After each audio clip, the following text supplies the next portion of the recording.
Hi friends, welcome back to my YouTube channel. ಹೇಗಿದ್ರೆ ಎಲ್ಲರೂ I hope ಚೆನ್ನಾಗಿದ್ದೀರಾ ಅಂತ ಅನ್ಕೋತೀನಿ. ಇವತ್ತು ಸ್ಯಾಟರ್ಡೆ, ಸೊ ಇವತ್ತು ಅಮ್ಮಗೆ ಹಾಲಿಡೇ ಇರುತ್ತೆ. ಸೊ ಹಾಗಾಗಿ ಸ್ವಲ್ಪ ಏನೇನು ಕ್ಲೀನಿಂಗ್ ಇದೆ, ಡೀಪ್ ಕ್ಲೀನಿಂಗ್ ಆಗಿರ್ಬೋದು, ಮನೆ ಕಿಚನ್ದು ಎಲ್ಲ ಕೂಡ ಕ್ಲೀನಿಂಗ್ ಅನ್ನೋದು ನಾವು ಸ್ಯಾಟರ್ಡೆ ಆರ್ ಸಂಡೇ ಎರಡರಲ್ಲಿ ಒನ್ ಡೇ ಪ್ಲ್ಯಾನ್ ಮಾಡ್ಕೋತೀವಿ.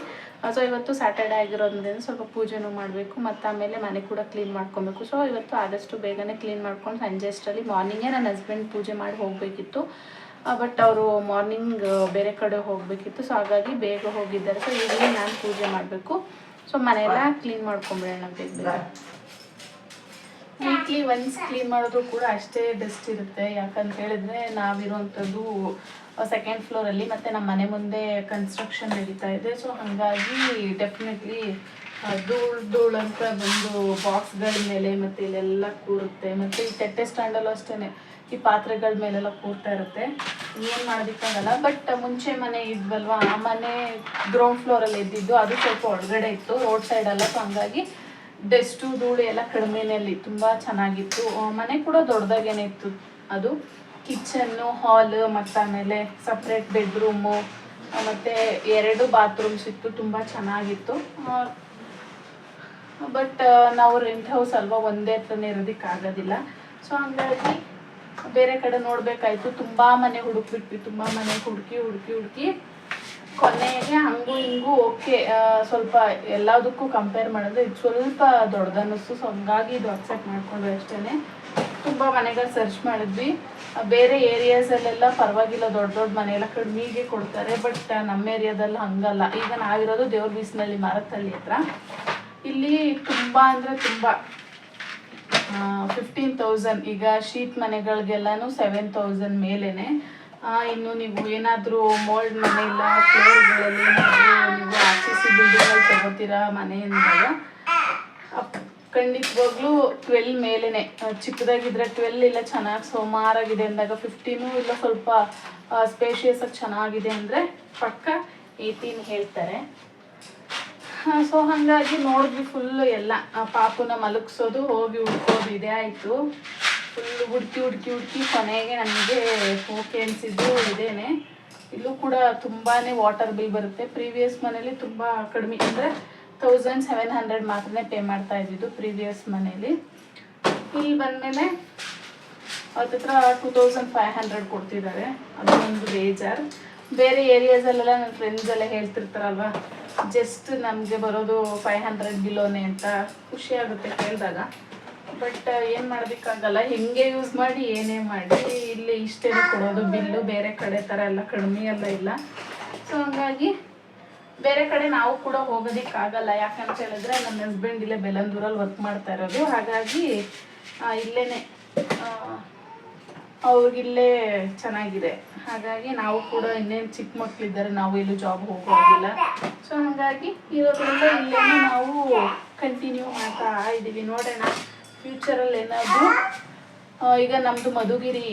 ಸೊ ಹಾಗಾಗಿ ಅಲ್ಲಿಗೆ ಹೋಗೋದಕ್ಕೆ ನಮಗೀಗ ಎಣ್ಣೆ ಮೇಲಿ ಮತ್ತು ಜಾಲಹಳ್ಳಿ ಕ್ರಾಸ್ ಮತ್ತು ಡಾಬಸ್ಪೇಟೆ ಆ ಸೈಡೆ ಎಲ್ಲ ನಮಗೆ ತುಂಬ ಹತ್ತಿರ ಆಗುತ್ತೆ. ಏನಾದರೂ ಫ್ಯೂಚರಲ್ಲಿ ಹೋಗಬೇಕು ಅಂತ ಇದ್ದೀವಿ. ನೋಡೋಣ ಹೋದಾಗ ಏನಾದರೂ ಅಲ್ಲಿ ನೀರಿಂದು ಮತ್ತು ಆಮೇಲೆ ಕರೆಂಟ್ ಬಿಲ್ಲು ಎಲ್ಲ ಕಡಿಮೆ ಇರುತ್ತೋ, ಮತ್ತು ಮನೆಯೆಲ್ಲ ಚೆನ್ನಾಗಿ ದೊಡ್ಡದಾಗಿರುತ್ತೋ ಏನೋ ನೋಡೋಣ. ಚಿಕ್ಕ ಮಕ್ಕಳಿದ್ದಾರೆ ಅಂದಾಗ ನಾವು ಆಟ ಆಡ್ಕೊಳ್ಳೋದಕ್ಕೆ ಆ ಮಕ್ಕಳಿಗೆಲ್ಲ ಚೆನ್ನಾಗಿದ್ದರೆ ಅವ್ನಿಗೆ ವಾಕರ್ಗೆ ಬಿಟ್ಬಿಟ್ರೆ ಚೆನ್ನಾಗಿ ಆಟ ಆಡ್ಕೊತಾನೆ. ಇಲ್ಲಿ ಚಿಕ್ಕದಾಗಿರೋದ್ರಿಂದ ಸ್ವಲ್ಪ ಅಂದರೆ ತುಂಬ ಚಿಕ್ಕದಾಗೇನಿಲ್ಲ ಇದೆ, ಬಟ್ ಮಕ್ಕಳಿಗೆ ಅಂತ ಬಂದಾಗ ಸ್ವಲ್ಪ ದೊಡ್ಡದಾಗಿರ್ಬೇಕಲ್ವ. ಸೊ ಹಂಗಾಗಿ ನೋಡೋಣ. ಇಲ್ಲಿ ಸ್ವಲ್ಪ ಅವ್ರಿಗೆ ಆಟ ಆಡೋದಕ್ಕೆಲ್ಲ ಕಷ್ಟನೇ. ಈಗ ವಾಷಿಂಗ್ ಮಿಷಿನ್ ಹತ್ರ ಹೋಗ್ಬಿಟ್ಟು ಅಲ್ಲಿ ತೆಗಿಸ್ಕೊಳ್ಳೋದು, ಇಲ್ಲ ಇಲ್ಲಿ ಬಂದುಬಿಟ್ಟು ಟೈಲರಿಂಗ್ ಮಿಷಿನಿಗೆ ತೆಗಿಸ್ಕೊಳ್ಳೋದು, ಇಲ್ಲ ಆ ಕಡೆ ಈ ಕಡೆ ಏನಾದ್ರು ಹೋಗಿ ಅವನು ಹೊಡ್ಕೋತಾನೆ ಇರ್ತಾನೆ. ಸೊ ಹಾಗಾಗಿ ನೋಡೋಣ. ಇರೋದ್ರಲ್ಲೇ ಇನ್ನೂ 2 ಇಯರ್ಸ್ ಆಮೇಲೆ ಬೇಕಾದರೆ ಬೇರೆ ಕಡೆ ನೋಡೋದ ಇಲ್ಲ ಹೇಗೆ ಏನು ಅನ್ನೋದು ಗೊತ್ತಾಗುತ್ತೆ. ಅಲ್ಲಿವರೆಗೂ ಇದೇನೆ 2 ಇಯರ್ಸ್ವರೆಗೂ ಮಾತಾಡೋ ಆಗಿಲ್ಲ. ಆಮೇಲೆ ಬೇಕಾದರೆ ನೋಡ್ಕೊಳ್ಳೋಣ. ಮನೆಯೆಲ್ಲ ಕ್ಲೀನ್ ಮಾಡಿಬಿಟ್ಟು ಇವತ್ತು ಸ್ಯಾಟರ್ಡೆ ಆಗಿರೋದ್ರಿಂದ ಪೂಜೆ ಎಲ್ಲ ಮುಗಿಸ್ಕೊಂಡ್ರೆ ಮತ್ತೆ ಬೇರೇನು ಕೆಲಸ ಇಲ್ಲ.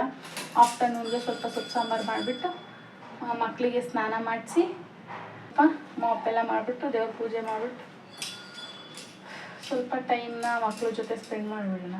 ಚಿಕ್ಕ ಮಕ್ಕಳು ಮನೇಲಿದ್ದಾರೆ ಅಂದರೆ ನಿಮಗೆ ಗೊತ್ತಿರುತ್ತೆ, ಎಷ್ಟೊಂದು ಕೆಲಸ ಮಾಡಿದ್ರು ಕೂಡ ಇನ್ನೂ ಏನಾದರೂ ಒಂದು ಟಾಯ್ಸ್ ಆದರೂ ಹರಡಿರ್ತಾರೆ, ಇಲ್ಲ ಏನಾದರೂ ಒಂದು ಎಕ್ಸ್ಟ್ರಾ ವರ್ಕ್ ಇದ್ದೇ ಇರುತ್ತೆ. ಹಾಗಾಗಿ ನನ್ನ ಮಗ ಸ್ಕೂಲಿಂದ ಬರೋಷ್ಟರಲ್ಲಿ ನಾನು ಕೂಡ ಸ್ವಲ್ಪ ಕೆಲಸ ಮುಗಿಸ್ಕೊಂಡಿದ್ರೆ ಇಬ್ಬರ ಜೊತೆನೂ ಟೈಮ್ ಸ್ಪೆಂಡ್ ಮಾಡೋದಕ್ಕೆ ಆಗುತ್ತೆ. ಹಾಗೆ ನಮ್ಮ ಚಿಕ್ಕವನು ಕೂಡ ಮುಂಚೆ ಥರ ಸೈಲೆಂಟಾಗಿರೋದಿಲ್ಲ. ಈಗ 1 ಇಯರ್ ಕಂಪ್ಲೀಟ್ ಆಯ್ತಲ್ವ, ನನ್ನ ರೆಕಗ್ನೈಸ್ ಮಾಡ್ತಿದ್ದಾನೆ ಅವನು. ನಾನು ಓಡಾಡಿದ್ರೆ ಅವ್ನ ಮುಂದೆ ನಾನೇ ಬೇಕು ಅಂತ ಹಠ ಮಾಡೋದು ಬೇರೆ ಕಲ್ತಿದ್ದಾನೆ. ಹಾಗಾಗಿ ಇಬ್ಬರ ಜೊತೆನೂ ಕುತ್ಕೊಂಡು ಸ್ವಲ್ಪ ಟೈಮ್ ಸ್ಪೆಂಡ್ ಮಾಡ್ಬೋದು, ಆದಷ್ಟು ಬೇಗ ವರ್ಕ್ ಕಂಪ್ಲೀಟ್ ಆದರೆ ಅಂತ ಹೇಳ್ಬಿಟ್ಟು ನಾನು ಅವ್ರು ಮಲಗಿದ್ದಾಗ, ಇಲ್ಲ ಅಂತ ಹೇಳಿದ್ರೆ ಅಜ್ಜಿ ಜೊತೆ ಕೂತ್ಕೊಂಡು ಆಟಾಡಬೇಕಾದ್ರೇ ನಾನೆಲ್ಲ ವರ್ಕ್ನು ಕಂಪ್ಲೀಟ್ ಮಾಡ್ಕೋತೀನಿ. ಕೆಲವೊಂದು ಟೈಮ್ ಎಲ್ಲ ವರ್ಕ್ ಕಂಪ್ಲೀಟ್ ಆದರೂ ಕೂಡ ಸೈಲೆಂಟಾಗಿ ಕುತ್ಕೊಂಡು ಆಟಾಡ್ಕೋತಿರ್ತಾನೆ. ಇನ್ನು ಕೆಲವೊಂದು ಟೈಮ್ ಹಠ ಮಾಡಿದಾಗ ನಾನು ಅವನ ಜೊತೆ ಕೂತ್ಕೊಂಡು ಸ್ವಲ್ಪ ಟೈಮ್ ಸ್ಪೆಂಡ್ ಮಾಡಿದಾಗ ಅವನು ಕೂಡ ಹಾಗೇ ಕಾಮಾಗಿ ಆಟಾಡ್ಕೋತಾನೆ. ಹಾಗಾಗಿ ಕೆಲವೊಂದು ಸರಿ ಅವನ ಜೊತೆನೂ ಕೂತ್ಕೊಂಡು ಆಡಬೇಕಾಗುತ್ತೆ.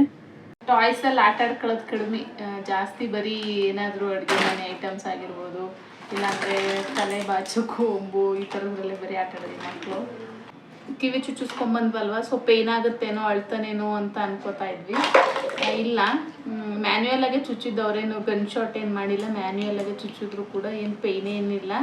ಟಾಯ್ಲ್ ಹಾಕಿದ್ರೆ ಸಾಕು ಹೋಗುತ್ತೆ, ಪೇಯ್ನ್ ಏನು ಇರೋದಿಲ್ಲ ಅಂತ ಹೇಳಿದ್ರು. ಹಾಗೆಯೇ ನಾವು ಕೂಡ ಚುಚ್ಚಿಸ್ಕೊಂಡು ಅಲ್ಲಿ ಚುಚ್ಚಿದಾಗಲೂ ಕೂಡ ಕಿವಿಗೆ ಸ್ವಲ್ಪ ಕೊಕೊನೆಟ್ ಆಯಿಲ್ ಹಾಕಿದ್ರು. ನೆಕ್ಸ್ಟು ನೈಟ್ ಮಲಗಬೇಕಾದ್ರೆ ಏನಾದರೂ ಹಠ ಮಾಡ್ತಾನೇನೋ ಅಂದ್ಕೊಂಡ್ವಿ, ಬಟ್ ಏನು ಹಠ ಏನು ಮಾಡಲಿಲ್ಲ. ಮತ್ತು ಆಮೇಲೆ ಅವ್ರು ಹೇಳಿದರು 1 ಟೈಮ್ ಈಗ ನೀವು ಡೈಲಿ 1 ಟೈಮ್ ರೊಟೇಟ್ ಮಾಡಬೇಕಾಗುತ್ತೆ ಅಂತ. ಸೊ ಹಾಗಾಗಿ ರೊಟೇಟ್ ಎದ್ದಿದ್ದಾಗ ಅವ್ನು ಮಾಡಿಸ್ಕೊಳ್ಳೋದಿಲ್ಲ, ಮಲಗಿದಾಗ ಅವನಿಗೆ ಸ್ಲೋ ಆಗಿ ಯಾಮಾರಿಸಿ ರೊಟೇಟ್ ಮಾಡಬೇಕು. ಡೈಲಿ ಒನ್ಸ್ ರೊಟೇಟ್ ಮಾಡಬೇಕು. ಮತ್ತು ಕೋಕೋನಟ್ ಆಯಿಲ್ ಅಪ್ಲೈ ಮಾಡ್ತಿದ್ದೀವಿ ಅಷ್ಟೇ, ಬೇರೆ ಏನಿಲ್ಲ. ಏನೇನಿಲ್ಲ, ಒಂದು ಡೇ ಕೂಡ ಕಿವಿ ಮುಟ್ಕೊಂಡು ಹತ್ತಿಲ್ಲ. ತುಂಬ ಚೆನ್ನಾಗಿನೇ ಆಟ ಆಡ್ಕೋತಾ ಇದ್ದಾನೆ, ಏನೇನಿಲ್ಲ. ಏನು ಹೋಗ್ತಿಲ್ಲ ತಾನೇ? ಒಬ್ಬ ಜ್ಯೂಸ್ ಕುಡಿತಾ ಇದೆಯಾ?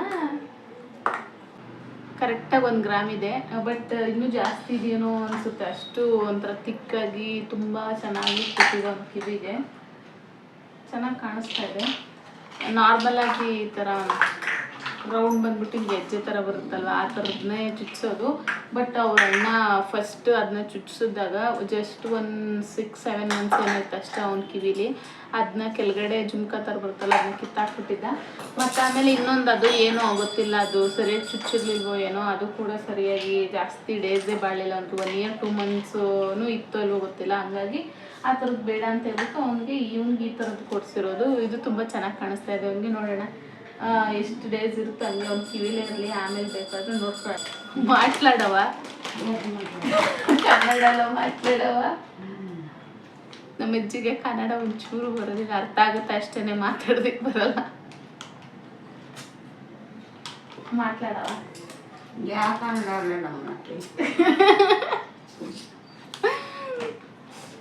ತೆಲುಗು ಅಜ್ಜಿ ಅಲ್ಲ, ಎಲ್ಲ ಅರ್ಥ ಆಗುತ್ತೆ, ಬಟ್ ಮಾತಾಡಲ್ಲ ಅಷ್ಟೇ. ನಮ್ಮ ದಕ್ಷಿಣ ಹೋಗ್ಬೋದು, ವೀಕ್ ಆಗಿಲ್ಲ ಸ್ಕೂಲ್ಗೆ. ಯಾರೋ ಹುಡುಗ ಈ ಥರದ್ದು ಇದೇನೋ ತೊಗೊಂಬಂದಿದ್ದಾನೆ. ಸೊ ಅದಕ್ಕೆ ಅಪ್ಪ ನನಗೂ ಈ ಥರದ್ದು ಬೇಕಪ್ಪ ಅಂತ ಒನ್ ಡೇ ಅದನ್ನ ಅವ್ರ ಹತ್ರ ಇಸ್ಕೊಂಡು ಮನೆಗೆ ತೊಗೊಂಬಂದಿದ್ದ. ಅವ್ರ ಮ್ಯಾಮ್ ಹೇಳಿದ್ರು ಕೊಡಿ, ನಾಳೆ ಒಂದು ಬ್ಯಾಗಲ್ಲಿ ಹಾಕಿ ತೊಗೋತೀನಿ ಪರವಾಗಿಲ್ಲ ಅಂತ ಹೇಳಿದ್ರು. ಸರಿ ಅಂತ ಹೇಳ್ಬಿಟ್ಟು ಅವ್ರ ಅಪ್ಪಗೆ ಹೇಳಿದೆ. ಅವ್ರ ಪಾಪ ಹೇಳಿದ್ದು ಅವತ್ತು ಹೇಳಿದೆ, ಸಂಜೆ ಅಷ್ಟರಲ್ಲಿ ತೊಗೊಂಬಂದು ಕೊಟ್ಟಿದ್ದಾರೆ. ಅವ್ನಿಗೇನು ಖುಷಿನೂ ಚಿಕ್ಕ ಮಕ್ಳಿಗೆ ಈ ಥರದ್ರಲ್ಲೆಲ್ಲ ಆಟ ಆಡೋದಕ್ಕೆ. ತುಂಬ ಕೆಲಸ ಇದೆ ಕಣೋ ಖುಷಿ. ಇವನ ಜೊತೆ ಮಾತಾಡ್ಕೊಂಡು ಕುತ್ಕೊಂಡ್ರೆ ಡೇ ಹೋಗೋದೇ ಗೊತ್ತಾಗೋದಿಲ್ಲ, ಅಷ್ಟು ಚೆನ್ನಾಗಿ ಟೈಮ್ ಸ್ಪೆಂಡ್ ಮಾಡ್ಬೋದು ಚಿಕ್ಕ ಮಕ್ಳ ಜೊತೆ. ಸೊ ಸಾಕು, ಇನ್ನು ಪೂಜೆ ಮಾಡಬೇಕು ಕಂದ. ಅಜ್ಜಿ ಜೊತೆ ಆಟ ಆಡ್ಕೊಂಡು ನೀನು ಬಾಯ್ ಬಾಯ್, ಸರಿನಾ? ಇದು ನೋಡಿ ಹೆಂಗೆ ಕಡ್ಕೊಂಡು ಆಟ ಆಡ್ಕೊಂಡು ಕೂತಿದೆ. ಇದು ಚೆನ್ನ ಮರಿ. ನೀನು ಆಟ ಆಡ್ಕೊ ಬಂಗಾರಿ, ನಾನು ಹೋಗ್ಬಿಟ್ಟು ಎಲ್ಲ ಕೆಲಸ ಮಾಡ್ಬಿಟ್ಟು ಆಮೇಲೆ ಬರ್ತೀನಿ ಸ್ವಲ್ಪ ಪಚ್ಚ, ಸರಿನಾ? ನೋಡಿ ಎದ್ದೋಗಂಗಿಲ್ವ ಅಂತ ಹೇಳ್ತಿದ್ದಾನೆ. ಯಾಕೆ ಬಂಗಾರಿ? ಇಲ್ಲ ಕುತ್ಕೋಬೇಕಾ? ಯಾಕೆ ಅಳದ್ ನೀನು? ಯಾಕೆ ಅಳ್ತಾ ಇರೋದು ನೀನು?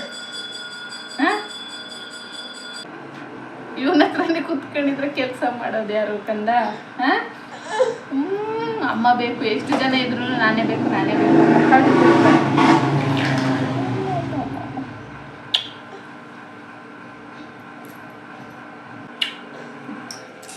1-2 ಬಳೆ ಮಾಡುತ್ತೆ ಅಲ್ಲ ನಮ್ಮ. ಯಾವಾಗಾದರೂ ಕೆಲವೊಂದು ಟೈಮ್ ಮಾತ್ರನೇ ಈ ಥರ ಹಠ ಮಾಡೋದು. ಹಾಗಾಗಿ ನಾನು ಸ್ವಲ್ಪ ಅವ್ನಿಗೆ ಏನಾದರೂ ಫೀಡ್ ಮಾಡೋದಕ್ಕೆ ಕೊಟ್ಟರೆ ಅಜ್ಜಿ ತಿನ್ನಿಸ್ತಾರೆ. ಅವ್ನು ಮಲಗಿದ ಮೇಲೇ ಕೆಲಸ ಮಾಡ್ಕೊಳ್ಳೋಣ ನಿಧಾನಕ್ಕೆ ಆಗಲಿ ಅಂತ ಹೇಳ್ಬಿಟ್ಟು ಬಿಸಿಬೇಳೆ ಬಾತ್ ಮಾಡಿದ್ದೆ ಎಲ್ರಿಗೂ ಕೂಡ. ಮತ್ತು ಆಮೇಲೆ ಇನ್ನೂ ಸ್ವಲ್ಪ ಅವ್ನು ತಿಂದಿರಲಿಲ್ಲ. ಹಾಗಾಗಿ ಸ್ವಲ್ಪ ಬ್ಯುಸಿ ಇತ್ತಲ್ವ, ದೊಡ್ಡ ಪ್ಲೇಟ್ಗೆ ಹಾಕ್ಕೊಡೋಣ ನಿಧಾನಕ್ಕೆ ತಿನ್ನಿಸ್ತಾರೆ ಅಂತೇಳ್ಬಿಟ್ಟು ನಾನು ಪಾಪುಗೆ ಸರ್ವ್ ಮಾಡಿಕೊಟ್ಟೆ. ಅಜ್ಜಿ ನಿಧಾನಕ್ಕೆ ತಿನ್ನಿಸ್ತಾರೆ. ಅಷ್ಟರಲ್ಲಿ ನಾನು ಆ ಟಾಯ್ಸ್ ಎಲ್ಲ ಆಡಿದ್ನಲ್ವ ಅದನ್ನೆಲ್ಲ ಎತ್ತಿಟ್ಟು ಆಫ್ಟರ್ನೂನ್ಗೆ ಸಾಂಬಾರನ್ನ ಈಗಲೇ ಪ್ರಿಪೇರ್ ಮಾಡ್ಕೊಂಬಿಟ್ರೆ ಮತ್ತು 1 o'clock ಅವನ್ನ ಕರ್ಕೊಂಬಂದು ರೈಸ್ಗಿಟ್ರೆ ಬೇಗ ಆಗೋಗ್ಬಿಡುತ್ತೆ. ಹಾಗಾಗಿ ನಾನು ಫಸ್ಟು ಸಾಂಬಾರು ಮಾಡೋಣ, ಇವನು ಬೇರೆ ಹಠ ಮಾಡ್ತಿದ್ದಾನೆ ಮತ್ತು ಅವನು ಕೂಡ ಬಂದರೆ ಮತ್ತು ಅವನು ಕೂಡ ಸೈಲೆಂಟಾಗಿರೋದಿಲ್ಲ ಅಂತ ಹೇಳ್ಬಿಟ್ಟು ನಾನು ಟಾಯ್ಸೆಲ್ಲ ಎತ್ತಿಟ್ಟು ಸಾಂಬಾರನ್ನ ಸ್ಟಾರ್ಟ್ ಮಾಡ್ತಿದ್ದೀನಿ. ಫ್ರಿಜ್ಜಲ್ಲಿ ಚೆಕ್ ಮಾಡಿದೆ, ಪಾಲಕ್ಕಿತ್ತು, ಮೆಂತ್ಯ ಖಾಲಿಯಾಗಿತ್ತು. ಹಾಗಾಗಿ ಮಸ್ಸೊಪ್ಪು ಮಾಡೋಣ ಅಂತ ಹೇಳ್ಬಿಟ್ಟು ಒಂದು 2-3 ಥರದ್ದು ಕಾಳನ್ನ ತೊಗೊಂಡು ನೀಟಾಗಿ ವಾಶ್ ಮಾಡಿಕೊಂಡು ಆ ಕಾಳಿಗೆ ಉಪ್ಪು ಮತ್ತು ಬೆಳ್ಳುಳ್ಳಿ, ಈರುಳ್ಳಿ, ಟೊಮ್ಯಾಟೊ ಮತ್ತು ಹಸಿಕಾಯಿ, ಬದನೆಕಾಯಿ, ಜೀರಿಗೆ, ಅರಿಶಿನ ಹಾಗೆಯೇ ಹಸಿಮೆಣ್ಸಿನ್ಕಾಯಿ ಮತ್ತು ಮಸಾಲ ಇಷ್ಟನ್ನೇ ಹಾಕೋದು. ತುಂಬ ಚೆನ್ನಾಗಿರುತ್ತೆ ಟೇಸ್ಟು. ಎವ್ರಿ ಟೈಮ್ ನಾನು ಮಾಡಿದಾಗೆಲ್ಲ ಇದೇ ಥರನೇ ಮಾಡೋದು. ತುಂಬ ಚೆನ್ನಾಗಿರುತ್ತೆ. ಅಂದರೆ 4-5 ವಿಷಲ್ಸ್ ಹೊಡೆಸ್ಕೊಂಡ್ರೆ ಬೇಳೆ ಎಲ್ಲ ನುಣ್ಣಗೆ ಬೆಂದಿರುತ್ತೆ. ಸೊ ತುಂಬ ಟೇಸ್ಟಾಗಿರುತ್ತೆ. ತೊಳೆದಿಟ್ಕೊಂಡಿರೋ ಪಾಲಕ್ ಕೂಡ ನಾನು ಆ್ಯಡ್ ಮಾಡ್ಕೊತಾ ಇದ್ದೀನಿ. ಪಾಲಕ್ ಜೊತೆ ಮೆಂತ್ಯ ಸೊಪ್ಪು ಹಾಕಿದ್ರೆ ಇನ್ನೂ ಟೇಸ್ಟ್ ಇರುತ್ತೆ. ಮೆಂತ್ಯ ಖಾಲಿಯಾಗಿರೋದ್ರಿಂದ ಒಂದೇ ಪಾಲಕ್ ಮಾತ್ರನೇ ಹಾಕ್ತಾಯಿದ್ದೀನಿ. ಇಲ್ಲ ಅಂತ ಹೇಳಿದ್ರೆ ಕೊತ್ತಂಬರಿ ಸೊಪ್ಪು ಕೂಡ ಇದ್ರ ಜೊತೆ ಆ್ಯಡ್ ಮಾಡಿದ್ರೆ ಅದು ಕೂಡ ಒಂಥರ ಡಿಫ್ರೆಂಟಾಗಿ ಟೇಸ್ಟ್ ಚೆನ್ನಾಗಿರುತ್ತೆ. ಎಷ್ಟು ಬೇಕೋ ಅಷ್ಟು ವಾಟರ್ನ ಆ್ಯಡ್ ಮಾಡ್ಕೊಂಡು 4-5 ವಿಷಲ್ಸ್ನ ಹೊಡೆಸ್ಕೊಬೇಕು. ಅಷ್ಟರಲ್ಲಿ ನಮ್ಮ ದಕ್ಷಿಣ ನಮ್ಮಪ್ಪ ಕರ್ಕೊಂಬರೋದಕ್ಕೆ ಹೋಗಿದ್ದರು. ಅವರು ಕೂಡ ಬಂದಾಯಿತು. ಹೋಗ್ಬೇಕಾದ್ರೆ ಎಷ್ಟು ಖುಷಿಯಾಗಿ ಹೋಗ್ತಾನೆ ಗೊತ್ತಾ. ಕೆಳಗಡೆ ಫ್ಲೋರ್ ಅವ್ರು ಹೇಳ್ತಿರ್ತಾರೆ, ನಿಮ್ಮ ಮಗ ಎಷ್ಟು ಇಷ್ಟಪಟ್ಟು ಹೋಗ್ತಾನೆ, ನನ್ನ ಮಗನ ನೋಡಿ ಹೋಗ್ಬೇಕಾದ್ರೆ ಅಳ್ಕೊಂಡು ನಾವೇ ಕಷ್ಟಪಟ್ಟು ವ್ಯಾನ್ಗೆ ಎತ್ತಿಸ್ಬೇಕು, ತುಂಬ ಕಷ್ಟಪಡ್ತಾನೆ ಅಂತ. ಓದೋ ವಿಷಯದಲ್ಲಿ ಮತ್ತು ಫ್ರೆಂಡ್ಸ್ ಜೊತೆ ಆಟ ಆಡ್ಕೊಳ್ಳೋದು ಈ ವಿಷಯದಲ್ಲೆಲ್ಲ ಏನು ಬೇಜಾರು ಮಾಡೋದಿಲ್ಲ. ಸೊ ಹಾಗಾಗಿ ಖುಷಿ ಇದೆ ನನ್ನ ಮಗನ ಮೇಲೆ. ಬಂದು ಶೂನ ಬಿಚ್ಚಿಬಿಟ್ಟು ಸ್ವಲ್ಪ ಫ್ರೆಶ್ ಅಪ್ ಆಗಿಬಿಟ್ಟು ಬಾರೋ ನಿನಗೆ ಸ್ನ್ಯಾಕ್ಸ್ ಕೊಡ್ತೀನಿ ಅಂತ ಹೇಳಿದ್ರೆ ಅವನು ಬಂದಿದ್ದ ತಕ್ಷಣ ನಮ್ಮ ಅಜ್ಜಿ ಜೊತೆ ಕೀಟ್ಲೆ ಮಾಡೋದೇ ಇರುತ್ತೆ ಅವನಿಗೆ. ಸ್ಕೂಲಲ್ಲಿ ಹೇಗಿರ್ತಾನೋ ಏನೋ ಅನಿಸುತ್ತೆ, ಅಷ್ಟು ಕೀಟ್ಲೆ ಅವನು. ಸ್ವಲ್ಪ ಹೇರ್ ಎಲ್ಲ ಡ್ಯಾಮೇಜ್ ಆಗಿದೆ ಅಂತ ಅನ್ನಿಸ್ತಿತ್ತು. ಹಾಗಾಗಿ ಊರಿಂದ ಗೋರಂಟಿ ಎಲೆ ಬರುತ್ತಲ್ಲ, ಮೆಹಂದಿ ಎಲೆ, ಅದನ್ನು ಕಿತ್ಕೊಂಬಂದಿದ್ವಿ. ಅದಕ್ಕೆ ನಮ್ಮಮ್ಮ ವಿಳೆದೆಲೆ, ಅಡಿಕೆ ಮತ್ತು ಇನ್ನೂ ಕೆಲವೊಂದು ಇಂಗ್ರೀಡಿಯೆಂಟ್ಸ್ನೆಲ್ಲ ಆ್ಯಡ್ ಮಾಡಿ ಇಟ್ಕೊಂಡಿರ್ತಾರೆ. ಯಾವಾಗಾದರೂ ಫ್ರೀ ಟೈಮ್ ಇದ್ದಾಗ ಅಪ್ಲೈ ಮಾಡಿಬಿಟ್ಟು ಒಂದು 1/2 hour ಬಿಟ್ಟು ಹೇರ್ ವಾಶ್ ಮಾಡಿದ್ರೆ ತುಂಬ ಚೆನ್ನಾಗಿ ಅನಿಸುತ್ತೆ. ಸೊ ಹಾಗಾಗಿ ಯಾವಾಗಾದರೂ ಒಂದು ಟೈಮ್ ಈ ಥರ ಯೂಸ್ ಮಾಡ್ತಾಯಿರ್ತೀವಿ. ಸೈಲೆಂಟಾಗಿ ಇರೋದಿಲ್ಲ. ನಮ್ಮ ಅಜ್ಜಿ ನೋಡಿದ್ರೆ ಅವನಿಗೆ ಫ್ರೆಂಡ್ ಥರ ಫೀಲ್. ಅವನಿಗೆ ಹೊಡಿಯೋದು ಮತ್ತು ನಮ್ಮ ಅಜ್ಜಿನ ಎಳ್ದೋಡೋದು, ಹೆಂಗೆ ಬೇಕೋ ಹಂಗೆ ಆಟ ಆಡ್ಕೊಂಡಿರ್ತಾನೆ ನಮ್ಮ ಅಜ್ಜಿ ಜೊತೆ. ಬೇರೆಯವ್ರ ಜೊತೆ ಯಾರ ಜೊತೆನೂ ಆ ಥರ ಆಡೋದಿಲ್ಲ. ಫ್ರೆಶ್ ಅಪ್ ಆಗಿಬರೋಗು, ನಿಂಗೆ ಏನಾದ್ರು ಸ್ನ್ಯಾಕ್ಸ್ ಕೊಡ್ತೀನಿ ಅಂತ ಹೇಳ್ತಾನೆ ಇದ್ದೀನಿ. ಅವನಿಗೆ ಕೇಳಿಸ್ತಾನೆ ಇಲ್ಲ. ಒಟ್ಟಾರೆ ನಮ್ಮ ಅಜ್ಜಿ ಜೊತೆ ಕೀಟ್ಲೆ ಮಾಡ್ಕೊಂಡು ಆಡೋದು ಅಷ್ಟೇ ಅವನಿಗೆ ಇಷ್ಟ. ಫೈನಲಿ ಹೋಗಲೇಬೇಕು ಕಣೋ ಇಲ್ಲಾಂದ್ರೆ ಹೊಡಿತೀನಿ ಅಂದಾಗಲೇ ಅವನು ಹೋಗೋದು. ಸೊ ಆಗ ಅವನು ಡ್ರೆಸ್ನ ಚೇಂಜ್ ಮಾಡಿಕೊಂಡು ಮತ್ತು ಫ್ರೆಶ್ ಅಪ್ ಆಗಿ ಬಂದ. ಸ್ನ್ಯಾಕ್ಸ್ ತಿನ್ನು ಅಂತ ನಾನು ಬಿಕ್ಕೆ ಹಣ್ಣು ಮತ್ತು ನೇರಳೆ ಹಣ್ಣು ಕೊಟ್ಟೆ. ಅವ್ನಿಗೇನೋ ನೇರಳೆ ಹಣ್ಣು ಇಷ್ಟ ಇಲ್ಲ ಅಂತೆ. ಸೊ ಹಾಗಾಗಿ ಅದರಲ್ಲೂ ಒಂದೇ ಒಂದು ಪೀಸ್ ತಿಂದ. ಮಾರ್ನಿಂಗ್ ಕೂಡ ಏನೂ ತಿಂದು ಹೋಗಿಲ್ಲ ಅಂತ ಹೇಳ್ಬಿಟ್ಟು ನಾನು ಸ್ವಲ್ಪ ಹಾಲಾದರೂ ಕುಡಿ ಅಂತ ಹಾಲು ಕಾಸ್ಕೊಟ್ಟೆ. ಅಷ್ಟರಲ್ಲಿ ಈಗ ವೆದರ್ ಬೇರೆ ಸರಿ ಇಲ್ಲ ಅಲ್ವಾ, ಯಾವಾಗ ಮಳೆ ಬರುತ್ತೆ ಹೇಳೋದಕ್ಕಾಗಲ್ಲ. ಹಾಗಾಗಿ ಟೀ ಒಂದು 2 to 3 times ಆದರೂ ಮಾಡ್ತೀವೇನೋ ಮನೇಲಿ. ಹಾಲು ಬೇರೆ ಖಾಲಿಯಾಗಿತ್ತು, ಇವ್ರಿಗೆ ಕಾಸ್ಕೊಟ್ಟೆ ಅಂತ. ಹಾಗಾಗಿ ನಾನು ಹಾಲು ಪೌಡರ್ ಇತ್ತಲ್ವ ಅದರಲ್ಲೇ ಮಾಡೋಣ ಅಂತ ಯಾವಾಗಾದರೂ ರೇರಾಗಿ ಮಾಡ್ತೀನಿ. ತುಂಬ ಚೆನ್ನಾಗಿರುತ್ತೆ, ತುಂಬ ಈಸಿಯಾಗಿ ಮಾಡ್ಬೋದು. ನೀವು ಕೂಡ ಮನೇಲಿ ಟ್ರೈ ಮಾಡಿ. ನಾರ್ಮಲಾಗಿ ನೀವು ಟೀಗೆ ಎಷ್ಟು ನೀರು ಇಡ್ತೀರ ಅಷ್ಟು ನೀರನ್ನ ಕಾಯಿಸೋದಕ್ಕಿಡಿ. ಒಂದು 2-3 ಸ್ಪೂನಷ್ಟು ಹಾಲು ಪೌಡರ್ನ ತೊಗೊಂಡು ಕಾಯ್ದಿರೋ ಅಂಥ ಬಿಸಿ ನೀರನ್ನ ನೀವು ಅದಕ್ಕೆ ಆ್ಯಡ್ ಮಾಡಿಕೊಂಡು ಸ್ಪೂನಲ್ಲಿ ಈ ಥರ ಅಲ್ಲಾಡಿಸಿದ್ರೆ ಏನಾದರೂ ಗಂಟಿದ್ರೆ ಅದು ಒಡೆದು ಈ ಥರ ಸೇಮ್ ಹಾಲು ಥರನೇ ಆಗುತ್ತೆ. ಈ ಥರ ನೀವು ಮಿಕ್ಸ್ ಮಾಡಿಬಿಟ್ಟೇ ಆ್ಯಡ್ ಮಾಡಬೇಕಾಗುತ್ತೆ ಟೀಗೆ. ನೆಕ್ಸ್ಟು ಈ ಥರ ಫುಲ್ಲು ಮಿಕ್ಸ್ ಮಾಡ್ಕೊಂಡಿದ್ದಾದಮೇಲೆ ನೀವು ಅದೇ ಪಾತ್ರೆಗೇ ಸ್ವಲ್ಪ ನೀರು ಉಳಿಸ್ಕೊಂಡಿರಬೇಕು. ಅದಕ್ಕೆ ಸ್ವಲ್ಪ ಟೀ ಪೌಡರ್ ಹಾಗೆ ನೀವು ಸಕ್ಕರೆನ ಆ್ಯಡ್ ಮಾಡಿಕೊಂಡು ನೀವು ಏನು ಕಲಸಿ ಇಟ್ಕೊಂಡಿದ್ರಲ್ವ ಹಾಲು ಪೌಡರ್ ಅದನ್ನು ಆ್ಯಡ್ ಮಾಡಿಬಿಟ್ಟು ಲೋ ಫ್ಲೇಮಲ್ಲಿ ಚೆನ್ನಾಗಿ ಕುದಿಸಿ 1 to 3 minutes. ಆ ಕಲರ್ ಕೂಡ ಸೇಮ್ ಟೀ ಥರನೇ ಇರುತ್ತೆ. ಟೇಸ್ಟ್ ಕೂಡ ತುಂಬ ಚೆನ್ನಾಗಿರುತ್ತೆ. ನಾರ್ಮಲಾಗಿ ನಾವು ಹಾಲು ತಂದು ಮಾಡೋ ಟೀಗಿಂತೂ ಇದೇ ಎಷ್ಟೋ ಚೆನ್ನಾಗಿರುತ್ತೆ, ತುಂಬ ಚೆನ್ನಾಗಿರುತ್ತೆ. ಇದ್ರ ಜೊತೆ ಏನಾದರೂ ಶುಂಠಿ ಮತ್ತು ಏಲಕ್ಕಿನ ಜಜ್ಜಾಕಿ ಆ್ಯಡ್ ಮಾಡ್ಕೊಂಡು ಕುಡ್ದಿದ್ದೀವಿ ಅಂತ ಹೇಳಿದ್ರೆ ಇನ್ನೂ ತುಂಬಾ ಟೇಸ್ಟ್ ಕೊಡುತ್ತೆ. ನೀವೇನಾದರೂ ಅಂಗನವಾಡೀಲಿ ಏನಾದರೂ ನಿಮಗೆ ಈ ಥರ ಕೊಡ್ತಾ ಇದ್ದಾರೆ ಹಾಲು ಪೌಡರ್ ಅಂದಾಗ ಒಂದು ಟೈಮ್ ಟ್ರೈ ಮಾಡಿ ನೋಡಿ. ನೀವು ಹಾಲಲ್ಲಿ ಕುಡಿಯೋದಕ್ಕೆ ಇಷ್ಟಪಡೋದಿಲ್ಲ, ಅಷ್ಟು ಟೇಸ್ಟಾಗಿರುತ್ತೆ. ನೀವು ಒಂದ್ಸರಿ ಟ್ರೈ ಮಾಡಲೇಬೇಕು ಈ ಥರದ್ದು. ನಮ್ಮ ದಕ್ಷು ಹಾಲು ಕುಡಿದು ಆಲ್ರೆಡಿ ಮಲಗಿದ್ದ. ನಮ್ಮದು ಟೀ ಕೂಡ ರೆಡಿ ಆಯಿತು. ನಾನು ಅಪ್ಪ ಮತ್ತು ಅಜ್ಜಿಗೆ 3 ಕಪ್ನ ಇಟ್ಕೊಂಡಿದ್ದೀನಿ. ಮೂವರೆಗೂ ಕೂಡ ಸೇಮ್ ಪುಟ್ ಕಪ್ಪಲ್ಲೇ, ಯಾಕಂದರೆ ಒಂದು 2 to 3 ಟೈಮ್ಸ್ ಕುಡಿತೀವಿ, ಹಾಗಾಗಿ ಜಾಸ್ತಿ ಕುಡಿಯೋದಿಲ್ಲ. ಸೊ ಮೂವರೆಗೂ ಕೂಡ ನಾನು ಕಪ್ಗೆ ಟೀ ಹಾಕ್ಕೊಂಡು ನೋಡಿ ಎಷ್ಟು ಚೆನ್ನಾಗಿ ನೂರೆ ಎಷ್ಟು ಚೆನ್ನಾಗಿ ಎಷ್ಟು ಟೇಸ್ಟಾಗಿ ಅನಿಸುತ್ತೆ ಗೊತ್ತಾ. ಕುಡಿಯೋರಿಗೆ ಗೊತ್ತಿರುತ್ತೆ ಆ ಫೀಲು, ಅಷ್ಟು ಚೆನ್ನಾಗಿತ್ತು. ನೆಕ್ಸ್ಟು ಇನ್ನೇನು ನಮ್ಮ ಪಾಪು ಮಲಗಿದ್ದಾನೆ. ಅಜ್ಜಿ ನನಗೆ ಸಾಂಬಾರು ವಿಜಿಲ್ ಬಿಟ್ಟಿತ್ತಲ್ವ, ಸಾಂಬಾರನ್ನ ಮಸ್ಕೊಡ್ತಿದ್ರು. ಹಾಗೆಯೇ ನಾನು ಕೂಡ ಎಲ್ಲ ಆಲ್ಮೋಸ್ಟು ಕೆಲಸನ ಮಾಡ್ಕೊಂಡ್ಬಿಟ್ಟಿದ್ದೆ. ಅಜ್ಜಿ ಈ ಥರ ಸಾಂಬಾರನ್ನ ಮಸ್ಕೊಟ್ಟಿಗೆ ಒಗ್ಗರಣೆ ಹಾಕ್ಬಿಟ್ರೆ ಮತ್ತಿನ್ನೇನು ಕೆಲಸನೇ ಇಲ್ಲ. ಖುಷಿನೂ ಮಲಗಿದ್ದಾನೆ. ನಮ್ಮ ದಕ್ಷು ಕೂಡ ಊಟ ಮಾಡಲಿಲ್ಲ, ಹಾಗೆಯೇ ಹಾಲು ಕುಡಿದು ಸ್ವಲ್ಪ ಹೊತ್ತು ಮಲಗಿ ಎದ್ಮೇಲೆ ತಿನ್ಸೋಣ ಅಂತ ಅವನು ಕೂಡ ರೆಸ್ಟ್ ಮಾಡಲಿ ಅಂತ ಬಿಟ್ಟೆ. ಟೀ ಕುಡಿದ್ಬಿಟ್ಟು ನಮ್ಮಪ್ಪ ಕೂಡ ಸ್ವಲ್ಪ ಹೊತ್ತು ರೆಸ್ಟ್ ಮಾಡ್ತೀನಿ ಅಂತ ಹಾಗೆ ಬೆಡ್ ಮೇಲೆ ಮಲಗಿದ್ದಾರೆ. ನೋಡಿ, ನಾನು ಇವರಿಬ್ಬರ ಜೊತೆನೇ ಹಾಗೂ ಈಗೂ ಟೈಮ್ ಸ್ಪೆಂಡ್ ಮಾಡ್ಕೊಂಡು ನಂಗೆ ಎಷ್ಟಾಗುತ್ತೆ ಅಷ್ಟು ನೀಟಾಗಿ ಕ್ಲೀನ್ ಮಾಡ್ಕೊಂಡಿದ್ದೀನಿ.